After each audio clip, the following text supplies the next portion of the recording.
In this video, I'm gonna go over the best workout plan that you can do as a beginner. Let's get right into it. So the best workout plan that you can do as a beginner would be a full body training split. Regardless of if it's a weight loss goal, if you're an athlete and you're just getting into weight training, or if you're just looking for health and longevity, a full body training split is gonna be able to allow you to have a good solid foundation to start from to build off of, instead of trying to go into more advanced training variations or training plans in order to begin your journey into weight training or resistance training. Why this works? It works because it allows you to get the stimulus that you need multiple times within the week for your body parts or your movements that you're trying to accomplish or get technical prowess in. And then it also allows you to have more time for other activities that you're trying to perform or do on a day-to-day basis. If you're busy, if you have other training priorities, this is more time efficient than trying to get in 6 workouts in a week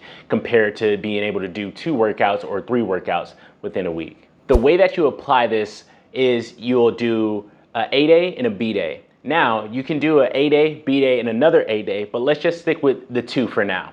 So on A day 1, you're gonna do 2 movements back to back. It's gonna be a superset. So you're gonna do A1, A2, which will be a squat movement and it'll be a pulling movement. So it can be a dumbbell row, it could be a cable row, some type of pulling motion.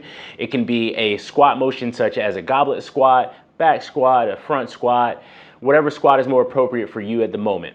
You'll superset those movements back to back, but you'll make sure to take a rest in between each movement. Typically, if you're just starting off, I say go with 1 minute to 1 minute and 30 in between each movement and do that for 2 to 3 sets, okay? And then now you're gonna do part B. So gonna be B1, B2. Now that's gonna be a pressing motion and a bending motion. So the pressing motion could be something like a push-up, a knee push-up. It could be a dumbbell bench press. It could be a regular barbell bench press. And then the B2 movement can be some type of deadlift. It could be a deadlift from the ground. It could be a RDL with the dumbbells. It can be a hip thrust, whatever bending motion is appropriate for you at the moment. And then now part C is going to be some type of isolated core movement. You don't necessarily have to do this, but I do like to get it in just in order to get more stimulus for core stability movements, especially if you're just starting off. So what that looks like, it could be a plank hold, it could be a side plank, it can be a plank with reaches, whatever you deem is more appropriate for you at the beginning. But typically I'll start people off with some type of plank hold for up to 15 to 30 seconds, and then we'll start to add weight to the movement until they get pretty proficient. And most of the time I'll actually increase the time under tension that they have. So from 30 seconds all the way up to 60 seconds for the holds.